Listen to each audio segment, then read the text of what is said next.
Yohanes pasal 5 dari ayat yang pertama sampai ayat yang ke-9 saja. Penyembuhan pada hari Sabat di kolam Bethesda. Sesudah itu ada hari raya orang Yahudi dan Yesus berangkat ke Yerusalem. Di Yerusalem dekat pintu gerbang domba ada sebuah kolam yang dalam bahasa Ibrani disebut Bethesda. Ada 5 serambinya, dan di serambi-serambi itu berbaring sejumlah besar orang sakit, orang-orang buta, orang-orang timpang, dan orang-orang lumpuh yang menantikan goncangan air kolam itu. Sebab sewaktu-waktu turun malaikat Tuhan ke kolam itu dan menggoncangkan air itu, barang siapa yang terdahulu masuk ke dalamnya sesudah goncangan air itu menjadi sembuh, apapun juga penyakitnya. Di situ ada seorang yang sudah 38 tahun lamanya sakit. Ketika Yesus melihat orang itu berbaring di situ, dan karena ia tahu bahwa ia telah lama dalam keadaan itu, berkatalah ia, Yesus kepadanya, "Maukah engkau sembuh?" Jawab orang sakit itu kepadanya, "Tuhan, tidak ada orang yang menurunkan aku ke dalam kolam itu apabila airnya mulai goncang. Dan sementara aku menuju ke kolam itu, orang lain sudah turun mendahului aku." Kata Yesus kepadanya, "Bangunlah, angkatlah tilammu, dan berjalanlah." Dan pada saat itu juga sembuhlah orang itu, lalu ia mengangkat tilamnya dan berjalan. Tetapi hari itu hari Sabat. Haleluya. Jadi dalam kisah ini dikatakan ada orang yang menderita selama 38 tahun. Jadi pada masa itu ada satu tempat yang menjadi pusat kesembuhan, ya, yaitu di Yerusalem itu ada sebuah kolam yang namanya Bethesda. Bethesda itu arti dalam bahasa Ibraninya dari bait atau rumah. Esda itu mercy, rumah belas kasihan, ya. Jadi kolam Bethesda itu seperti rumah pusat belas kasihan, sehingga siapapun yang masuk ke kolam itu mereka akan mengalami kesembuhan, tapi dengan catatan ketika malaikat Tuhan menggoncang airnya. Itu makanya gak heran dikatakan di serambi-serambinya berbaring sejumlah besar orang sakit. Jadi Bethesda, di rumah belas kasihan itu, di rumah kemurahan itu, yang berbaring di situ bukan orang sehat tetapi sejumlah besar orang-orang sakit. Ngapain mereka di situ? Mereka ada di situ untuk menantikan goncangan air. Jadi ketika malaikat Tuhan turun, goyang-goyang air itu, siapa yang duluan dia sembuh. Berarti kesimpulannya cuma satu yang bisa sembuh. Mana yang duluan? Jadi kalau ada, nggak tahu kita berapa banyak, tapi Alkitab bilang di situ bahwa sejumlah besar, banyak orang yang sakit di situ. Tetapi yang mana yang sembuh, mana yang duluan. Dan kita nggak tahu sebenarnya tiap hari, tiap minggu, atau berapa kali sehari malaikat menggoncang air di situ. Tetapi orang datang ke situ untuk ngapain? Mencari kesembuhan. Gitu. Jadi itu tempat yang sangat terkenal pada masa itu. Nah kemudian kisah ini bukan bicara tentang sejumlah besar orang sakit, dan Yesus sangat spesifik untuk bicara kepada orang yang sudah 38 tahun itu menderita sakit, ya. Karena bicara tentang kolam Bethesda dikatakan apapun juga penyakitnya itu bisa sembuh. Kita perhatikan ayat kelima. Di situ ada seorang yang sudah 38 tahun lamanya sakit. Dia nggak dibilang bahwa orang ini dari lahir sakit, enggak. Tapi kemungkinan besar orang ini sudah cukup berumur, karena sakitnya aja sudah 38 tahun. Saya berpikir begini, orang ini hidup lebih lama sakit daripada sehat. Karena kalau seimbang umur sakitnya dengan umur orang yang sebelum masa dia sehat, mungkin umurnya sudah 76 tahunan, gitu ya. Tapi kemungkinan belum sampai ke situ, ya. Jadi kesimpulan saya adalah orang ini lebih lama sakitnya daripada sehatnya. Ya, siapapun saudara yang hari ini mendengar dan mungkin kau berpikir sakitku sudah cukup lama, sepertinya lebih lama dari umur sehatku, nah ada kabar baik bagimu. Karena begini, orang ketika berpikir sakitnya cukup lama, problemnya cukup lama, dia akan berpikir bahwa itu adalah destininya, itu adalah takdirnya, itu adalah nasibnya.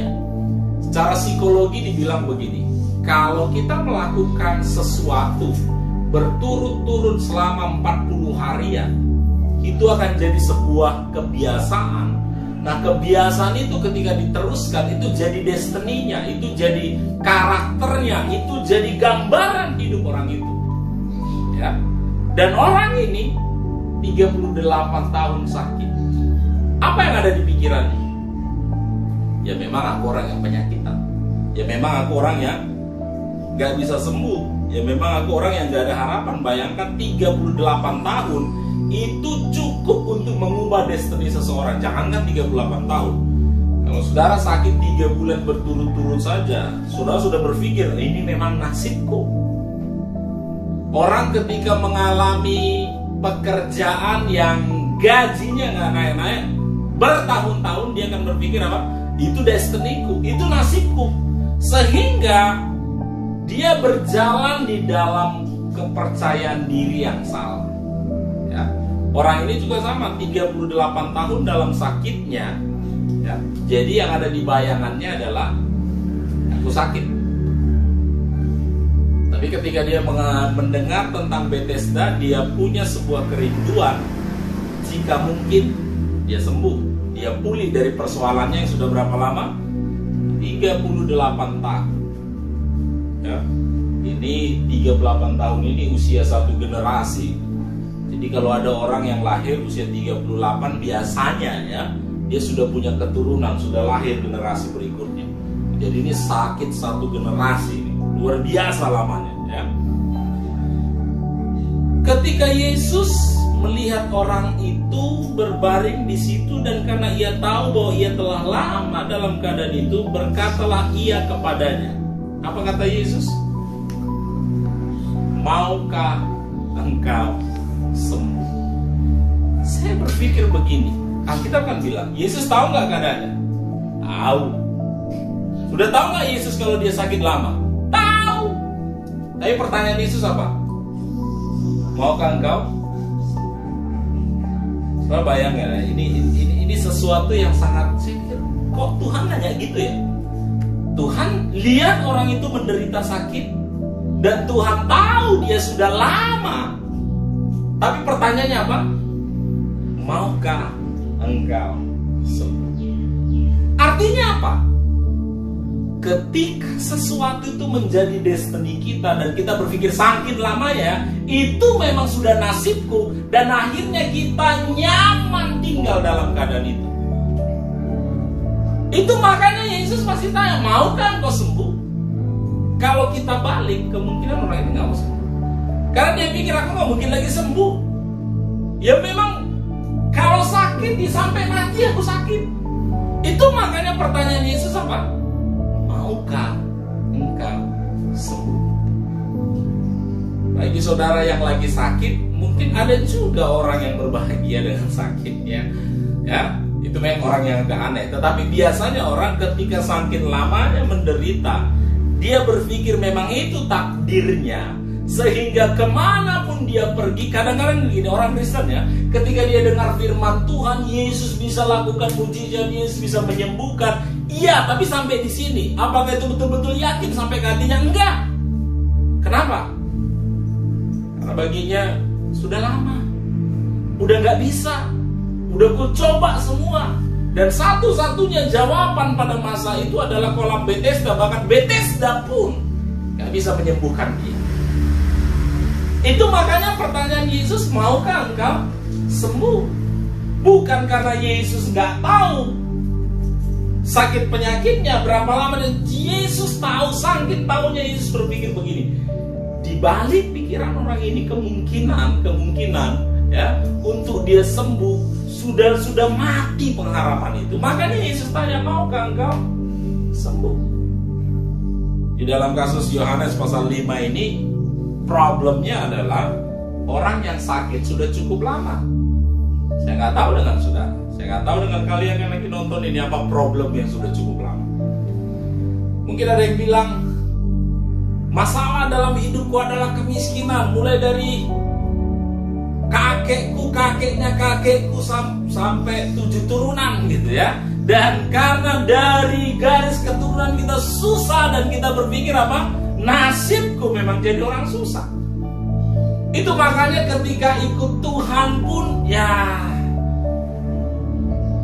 tidak ada pengharapan yang lebih besar, karena dia berpikir apa? Ya memang sudah ini takdirku. Pertanyaan Tuhan kepada orang yang di kolam Bethesda itu sama kepada kita.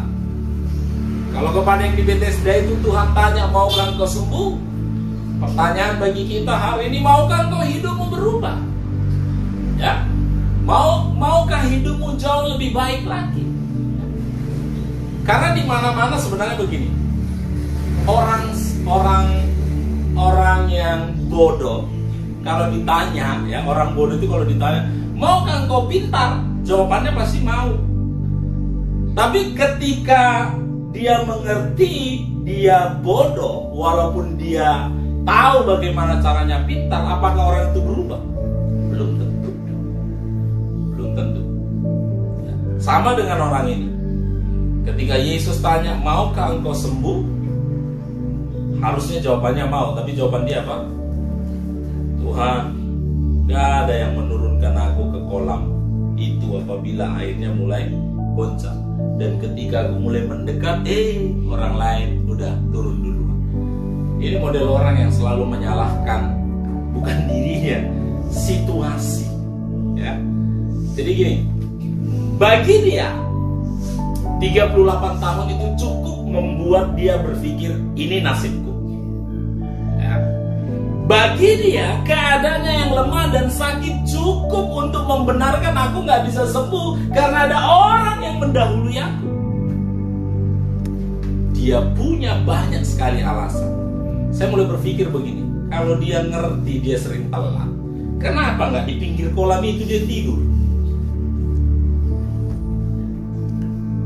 Ada orang menjawab begini, dia takut kalau pas hujan gimana, makanya di serambi itu di masih ada atap di serambi.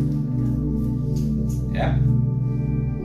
Tapi kalau dia betul-betul bersemangat ingin sembuh di pinggir kolam, mau hujan mau panas apapun, supaya apa? Ketika goncang air itu dia tinggal balik sedikit, sembuh dia.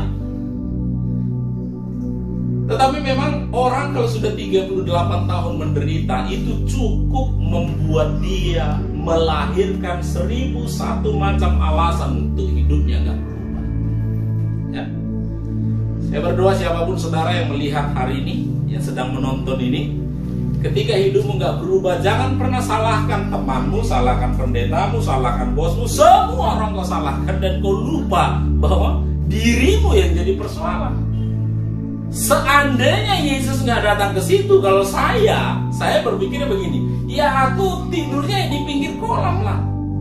Bila perlu berendam aku di kolam itu, supaya ketika malaikat datang, malaikatnya heran, hebat juga semangat orang ini. Ya, saya percaya malaikat Tuhan buat desain di Bethesda, karena Tuhan butuh pernyataan Tuhan kira-kira begini, siapa yang bersemangat, itu yang hidupnya berubah. Dalam konteks Bethesda, siapa yang punya semangat juang yang tinggi, siapa yang duluan nyebur ke kolam, dia yang sembuh. Tuhan sedang kasih sebuah pernyataan bahwa siapa yang punya semangat hidup yang tinggi, dia yang berubah hidupnya. Ya. Itu makanya saya percaya, ya, seandainya dia punya semangat hidup yang tinggi, jangankan tidur di pinggir kolam, bila perlu berendam dia di kolam itu. Kan mungkin dia udah lihat berapa kali sehari malaikat itu datang, gitu ya. Atau sekali berapa minggu, ya cobalah dia tidur bila perlu berendam di situ. Tapi kenapa dia memilih di Serambi? Ya sudahlah, ini sudah nasibku, kan gitu ya. Itu makanya Yesus tanya ke dia, maukah engkau sembuh? Karena mungkin Yesus berpikir seperti saya, lu kalau mau sembuh kenapa di Serambi? Kenapa nggak di tepi kolam?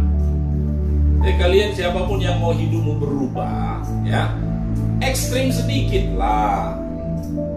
Walaupun nyaman, nunggu di Serambi itu terlindung dari panas dan hujan. Kalau kau tahu keadaanmu, jangan pilih yang enak. Karena yang 38 tahun itu sakit, tubuhnya sangat lemah. Dia lomba lari sama yang timpang pun kalah, gitu ya. Dia lemah. Belum lagi sakit-sakit yang lain. Dia bisa kalah duluan.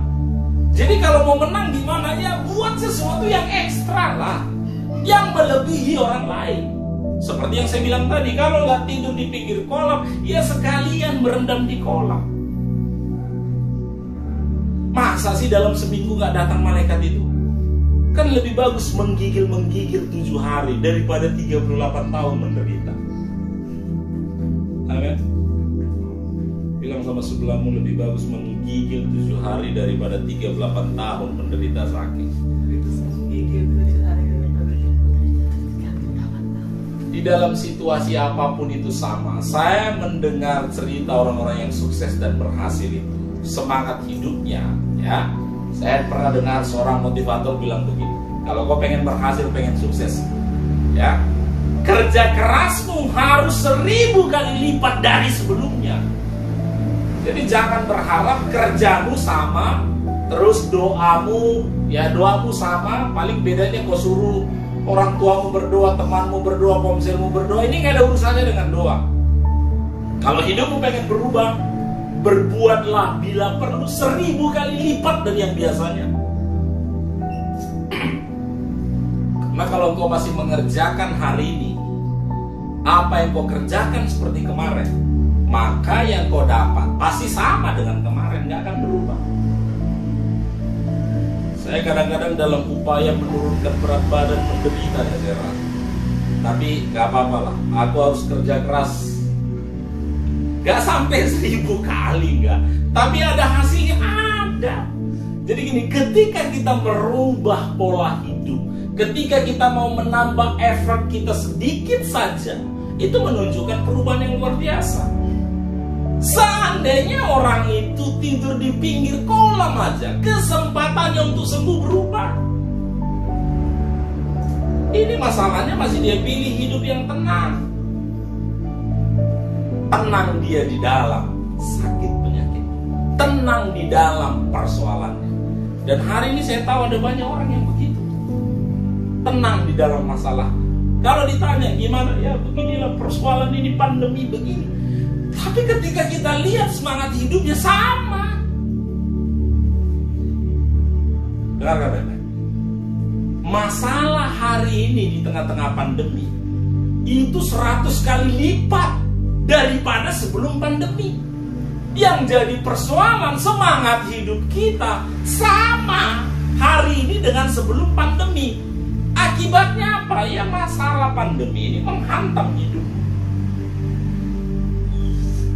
Jadi kalau persoalan pun naik 100 kali lipat, ya semangat harus naik 1000 kali lipat. Supaya apa? Kita masih selisih 900 semangatnya, kan gitu ya. Nah itu yang gak dilakukan orang ini. Makanya Yesus tanya, maukah kau sembuh? Saya gak tahu apa persoalan kalian hari-hari ini. Pertanyaan Tuhan sama, maukah hidupmu berubah? Coba tanya di sebelahmu, masalahmu apa? Coba tanya. Yang di rumah coba tanya, masalahmu apa sih? Situ, gak ada uang. Yesus tanya sama, kau mau punya banyak uang? Ya kerja, ya buat sesuatu.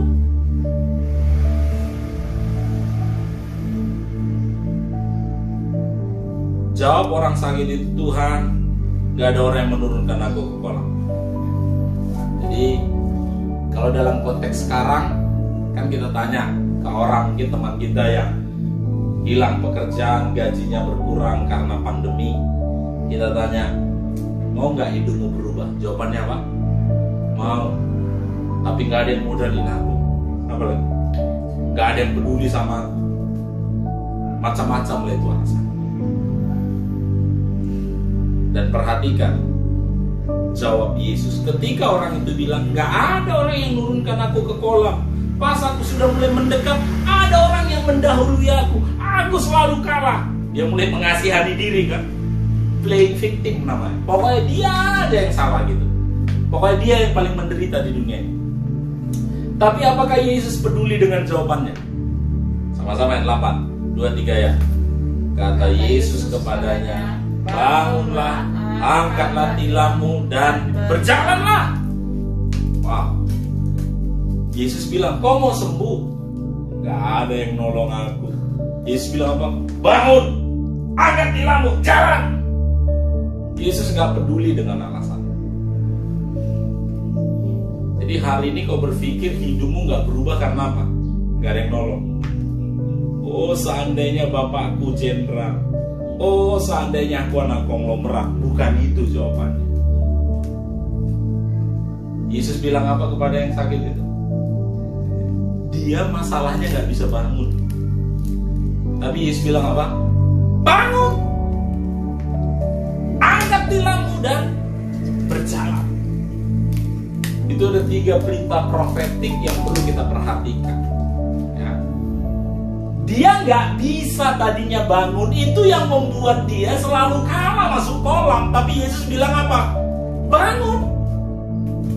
Dia tadi lagi mengeluh, tiba-tiba dibentayus, bangun kata. Langsung kaget, bangun dia.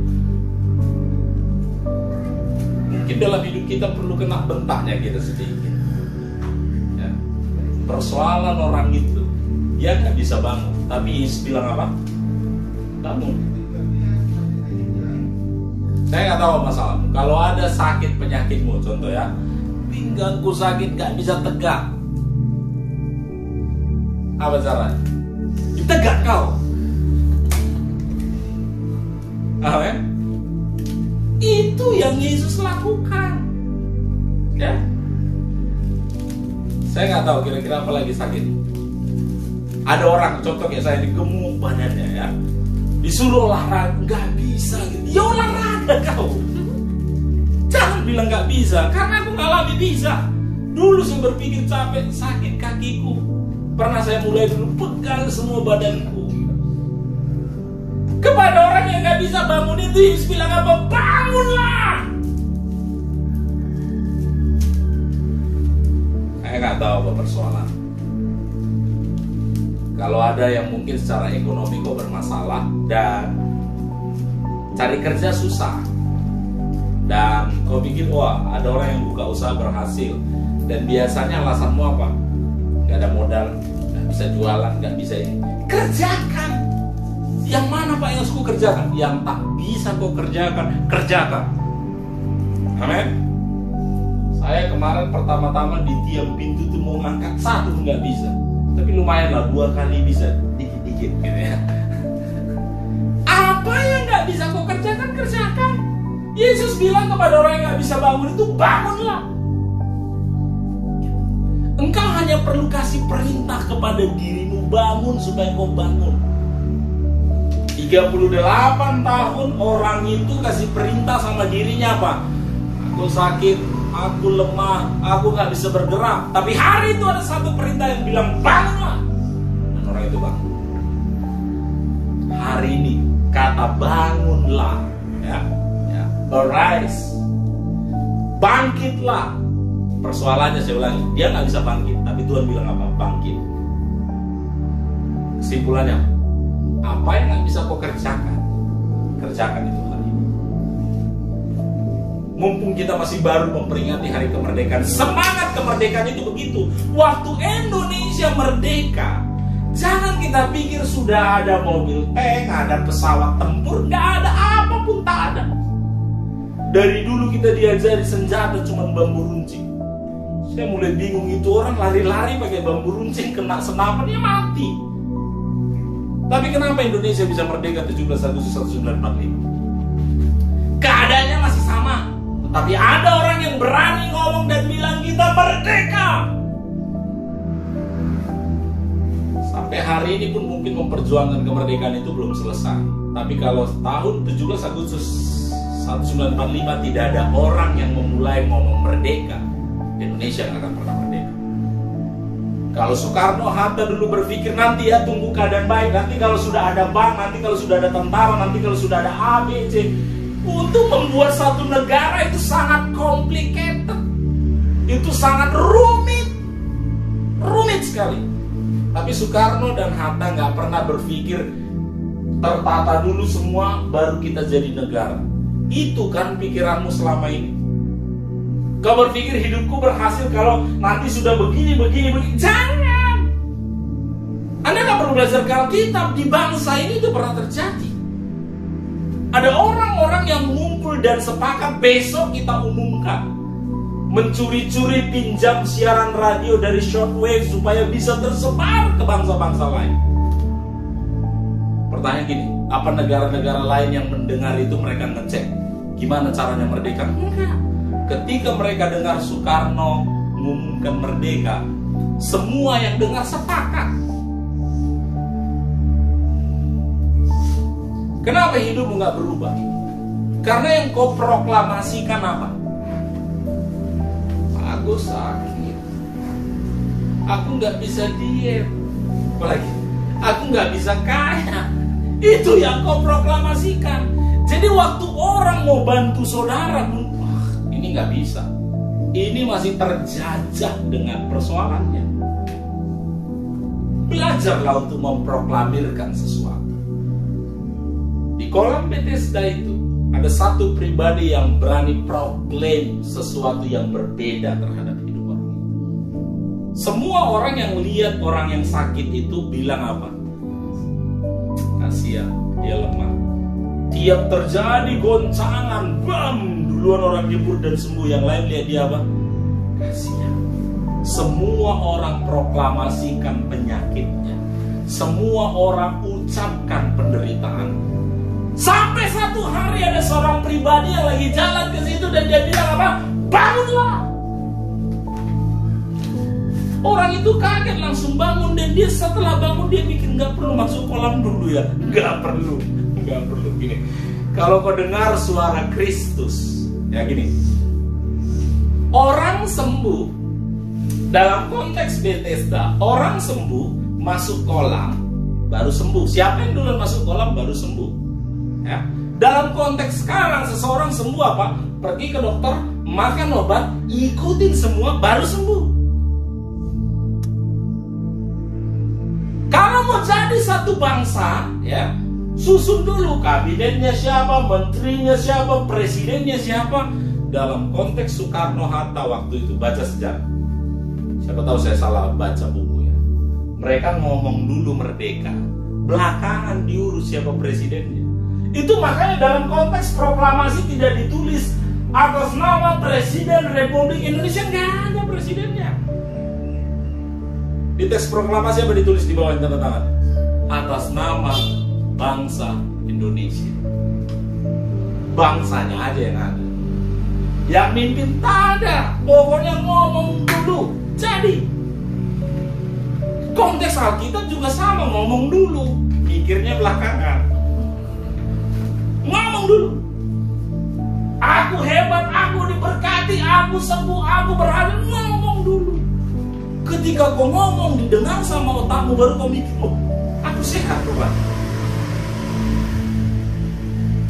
Itu makanya dalam program saya kalau lagi di jalan, saya lihat ya semua rumah makan yang tempat saya singgah dulu masih enak kok. Saya lihat aja masih enak. Tapi ketika saya proklamasikan ke diri saya, harus 70, harus 70.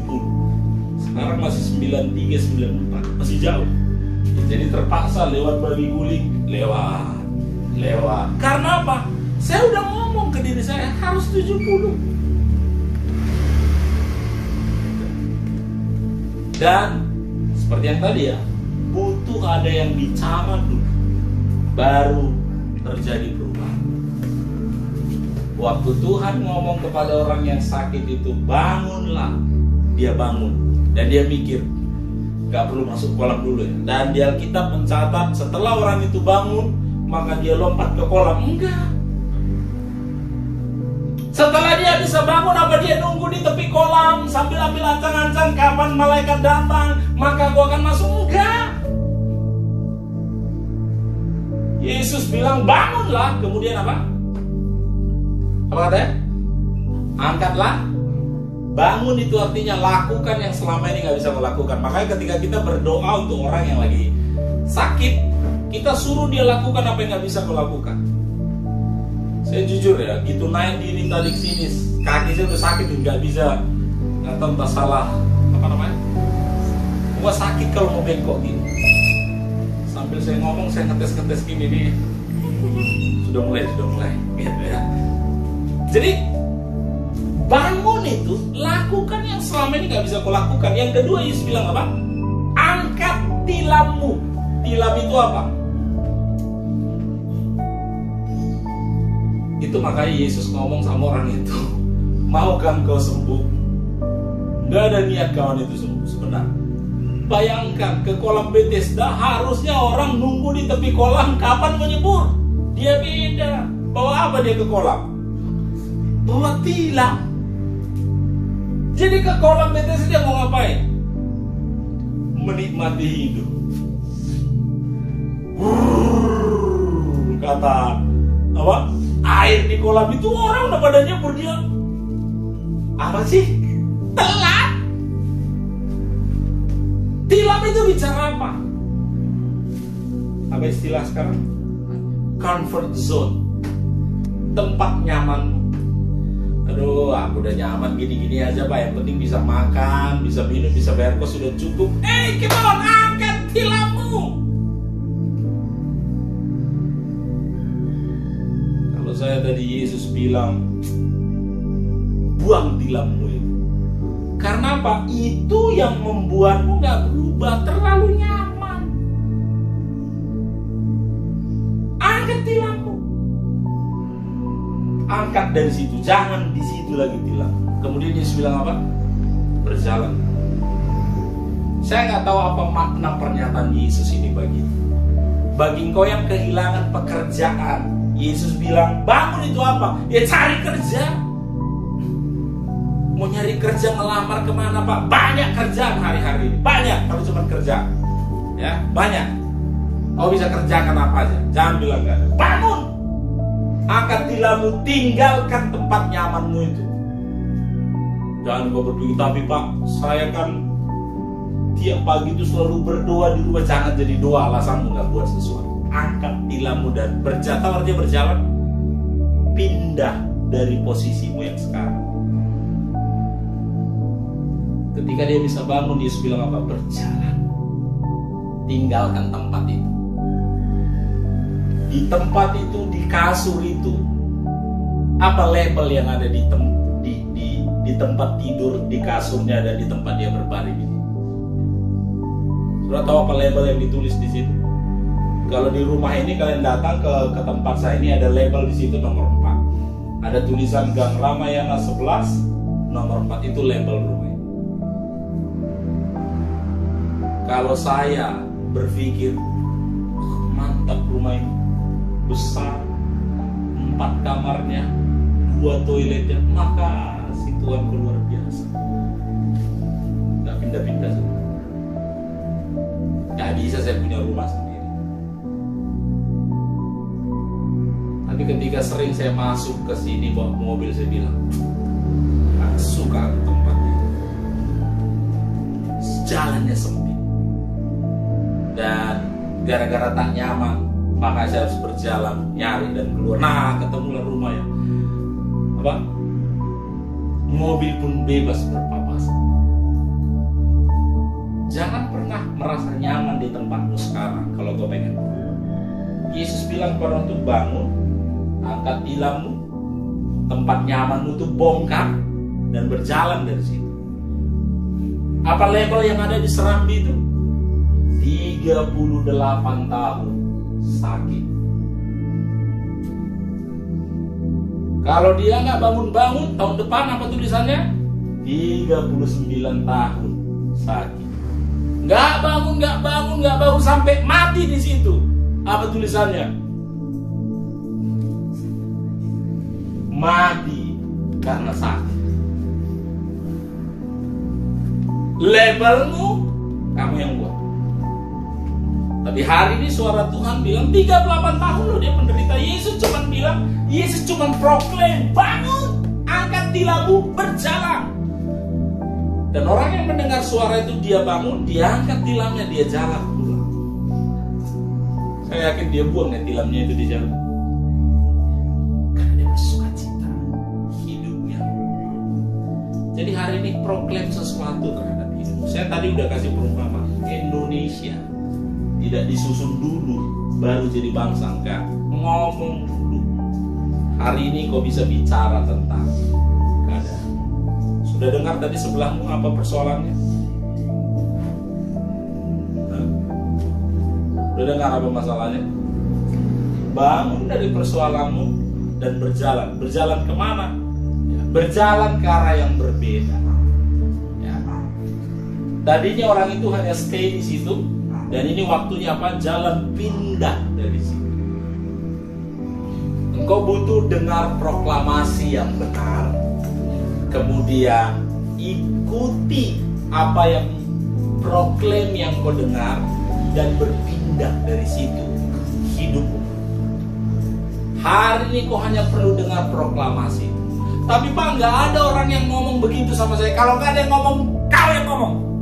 Kenapa orang itu tetap 38 tahun di situ sakit dan hidupnya nggak berubah-berubah? Karena dia sudah ngomong sama dirinya tiap hari, aku sakit, aku nggak bisa bergerak. Tiap kali itu makanya waktu Yesus datang, waktu Yesus tanya maukah engkau sembuh, jawaban yang sudah dia hafal, yang bolak-balik dia omongkan kepada dirinya, dia omongkan juga kepada Yesus.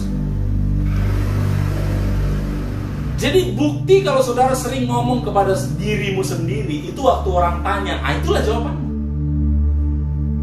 Orang itu sering ngomong kepada dirinya, waktu kolam itu koyak, gak ada yang nolong aku ke situ. Dan waktu aku coba nyampe di situ, udah ada orang yang duluan. Itu makanya ketika Yesus tanya, maukah engkau sembuh? Otomatis dia jawab, karena itu yang sering dia omongkan kepada dirinya. Saya sering ketemu banyak orang yang menderita di dalam persoalan. Ada juga yang sakit ngomong begitu, oh ini memang sudah sejak lahir begitu. Ketika orang itu langsung ceplos dari mulutnya, memang itu keyakinannya. Jadi gini ya, apapun yang keluar dari mulutmu, itu keyakinanmu. Saya ulangi sekali lagi, apapun perkataan yang keluar dari mulutmu, itu keyakinanmu. Ketika orang suruh saudara, ayo bisnislah, buka ini, saya nggak bisa jualan, itulah keyakinanmu. Tapi gitu orang ngomong sesuatu dan saudara bilang, yes, aku baru dengar ini, aku mau kerjakan. Nah, kau yakin engkau bisa kerjakan, kau kerjakan. Jadi apa yang keluar dari mulutmu, itu keyakinan. Apa yang keluar dari mulut orang itu keyakinannya. Keyakinannya apa? Nggak ada orang yang nolong aku ketika airnya goncang. Sampai Yesus datang dan bilang, bangunlah, angkat tilammu dan berjalanlah. Hari ini lewat firman Tuhan ini, mungkin saya nggak tahu apa yang kau proklaim kepada dirimu sehingga membuat hidupmu nggak berubah-berubah. Tapi hari ini saya hanya mau bilang kepada saudara, suara Tuhan bagi kita hari ini apa? Bangun, tinggalkan tempatnya lama, nyamanmu dan berjalan. Siapapun saudara, saya nggak tahu apa sakit penyakit yang sedang kau alami hari ini, apa yang nggak bisa kau kerjakan. Sebagai hamba Tuhan, saya hanya mau bilang bangun dan berjalan. Tapi saya Pak mulai sesak, bangun, jalan. Saya nggak bisa Pak jalan, kalau cuma 5 langkah saya langsung ngos-ngosan, bangun 30 langkah.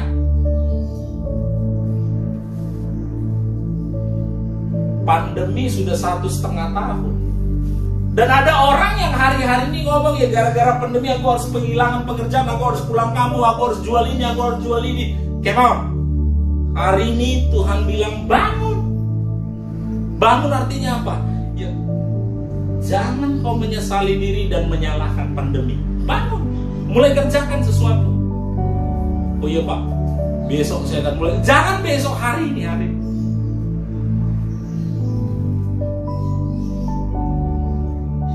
Ayat 10 bagian, ayat 9 bagian terakhir. Tetapi hari itu hari Sabat. Ini kan Pak, hari Minggu, besok ada, jangan besok, hari ini. Tapi Pak, hari Minggu enggak, hari ini aja. Yesus juga hari Sabat kok itu. Sabtu waktu itu ya. Sabat kita hari Minggu. Jangan tunggu hari besok. Apa yang bisa kau kerjakan hari ini, kerjakanlah. Saya ketemu beberapa teman ketika saya ajak bisnis, jawabannya apa? Yalah saya pikirkan dulu. Yalah saya pikir-pikir dulu. Orang udah sampai ke bulan, kau tak bergerak-bergerak. Apa yang bisa kau kerjakan hari ini, kerjakan. Jangan tunggu hari besok. Kalau ketika kau mendengar ini, tiba-tiba kau dapat sesuatu inspirasi yang ingin kau kerjakan, gak usah besok kau kerjakan. Karena dari jam 9 pagi ini sampai ketemu besok jam 9 pagi, udah lupa kau itu. Kerjakan. Ketika Yesus bilang bangunlah, angkatlah tilammu dan berjalanlah, seandainya orang itu bilang, ntar Tuhan kuluruskan dulu pinggang, gak jadi. Bangun dia, diangkat tilamnya, dia berjalan. Kalian yang di rumah, apa yang gak bisa kau kerjakan, mulai kerjakan itu hari ini. Jadi kalian yang di sini juga sama. Jangan ketemu minggu depan dengar khotbah lagi masih sama. Masih gitu. Apa yang kau nggak bisa, boleh kerjakan. Dan 9 bilang, ketika dari 8, bangunlah, angkat tilammu dan berjalanlah. Dan pada saat itu juga sembuhlah orang itu, lalu ia mengangkat tilamnya dan berjalan. Proklamasi dari Yesus itu membuat orang itu sembuh. Kalau dia yakin, dan apa yang dia lakukan? Dia angkat tilamnya, dia jalan. Hari ini proklamasikan sesuatu yang baik tentang diri. Saya ulangi sekali lagi. Yesus bilang kepada orang itu, bangunlah. Karena memang orang itu gak bisa bangun. Yesus proklaim sesuatu yang orang itu gak bisa. Yesus anggap dia bisa. Soekarno-Hatta waktu itu proklamasikan Indonesia gak merdeka, terjajah. Tahu berapa lama Indonesia terjajah? 350 tahun. Itu sudah berapa turunan itu ya? Kalau 23 bisa 14 keturunan itu. Kalau 50 tahun satu turunan itu 7 turunan.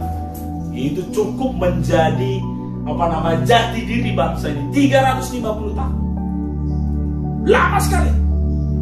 Tapi ada 2 orang bersama teman, 2 orang yang mewakili, mereka berani bicara, bilang apa? Indonesia, surat tulisannya singkat. Saya dulu berpikir teks proklamasi itu begitu lengkap, maka kita akan buat ibu kota. Nggak ada. Kami bangsa Indonesia dengan ini menyatakan kemerdekaan Indonesia, hal-hal mengenai pemilihan kekuasaan dan lain-lain, kan? Apa? Dengan sesingkat dan dalam tempo yang sesingkat-singkatnya.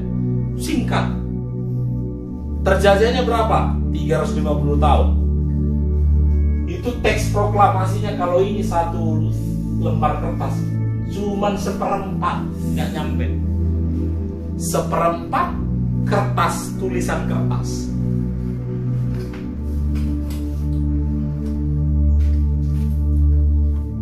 Kalau ini buku 1 halaman, segini. Kami bangsa Indonesia dengan ini menyatakan kemerdekaan Indonesia, hal-hal mengenai pemindahan kekuasaan dan lain-lain diselenggarakan dengan cara seksama dan dalam tempo yang sesingkat-singkatnya. Itu kalau kalian baca teks itu nggak jelas maksudnya.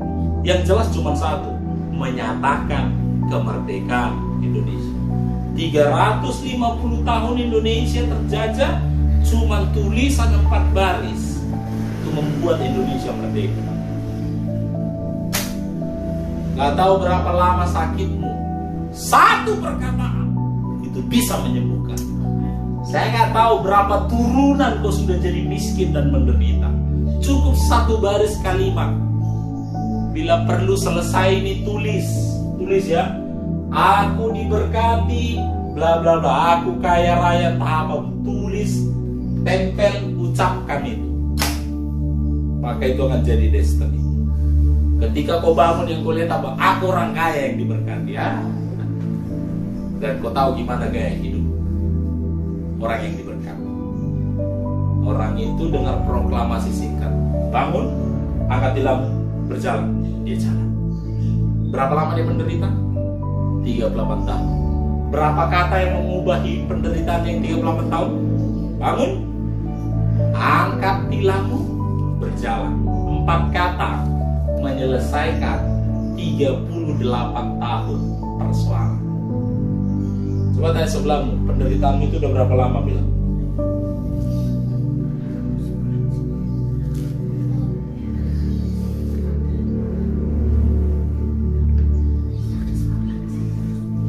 Indonesia ngalami pandemi 1 tahun mau 6 bulan, 1,5 tahun.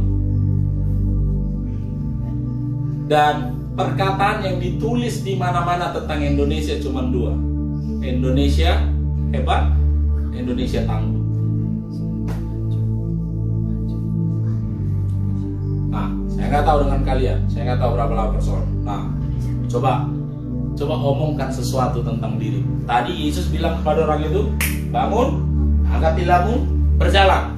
4 kata, selesai persoalan 38 tahun. Nanti teks proklamasi coba kalian hitung berapa kata di situ.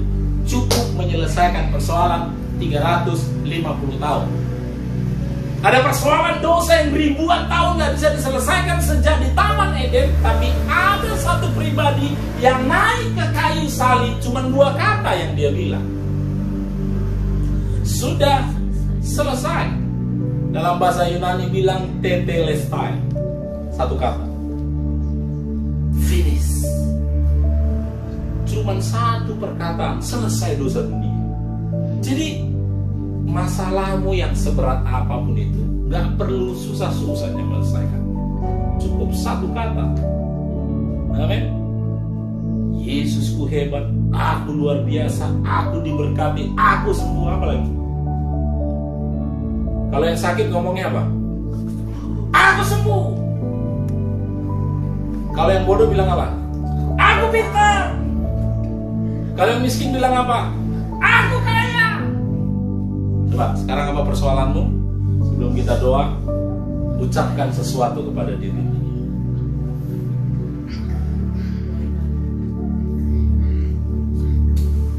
Gimana Salom kemarin? Aku hebat sampai lompat kan? Ya, kita berdiri. Silakan ucapkan 1 kata bagi diri. 1, 2, 3. Aku bisa. Agak semangat kalian ngomongnya. 1, 2, 3. Dan saya percaya engkau pun yang mendengar ini, ke orang-orang hebat, ke orang sukses, ke orang yang disembuhkan, ke orang-orang yang luar biasa, jangan pernah takut. Pandemi baru 1,5 tahun. Ada orang 38 tahun sakit, menderita. 4 kata yang Yesus bilang, bangun, angkat lambung, berjalan, persoalannya selesai. 1,5 tahun pandemi, cuma 1 kata yang bisa merubah kita, perkataan Tuhan. Dan kau katakan itu kepada dirimu, aku diberkati, maka engkau akan diberkati. Tidak peduli situasimu, pandemimu, apapun itu. Ketika kau percaya dan kau sering katakan, aku diberkati, aku diberkati, aku diberkati, itu akan menjadi diri. Itu makanya kemana-mana kita ketemu teman-teman, kemana-mana kita bertemu orang, ketika kita tanya kabarnya, ketika kita salam, kita bilang apa? Tuhan memberkati. Apakah Tuhan berhenti memberkatimu di tengah pandemi? Enggak. Karena berkat Tuhan tidak pernah terhalang oleh situasi apapun. Kita punya Tuhan yang hebat. Gereja kita disebut sebagai gereja GKK Yesus Baik. Kebaikan Tuhan tidak berhenti waktu pandemi. Justru di tengah pandemi semakin berlimpah-limpah kebaikannya atas hidup setiap kita. Ada banyak orang kehilangan berkat di tengah-tengah pandemi, tetapi GKK Yesus Baik percaya Di tengah-tengah pandemi kita makin kaya, kita makin diberkati.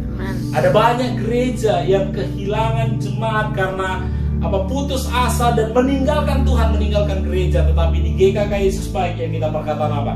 Di tengah pandemi kita bertumbuh, kita berlipat ganda, 1000 kali lipat dari yang sebelumnya. Itu yang kita yakini.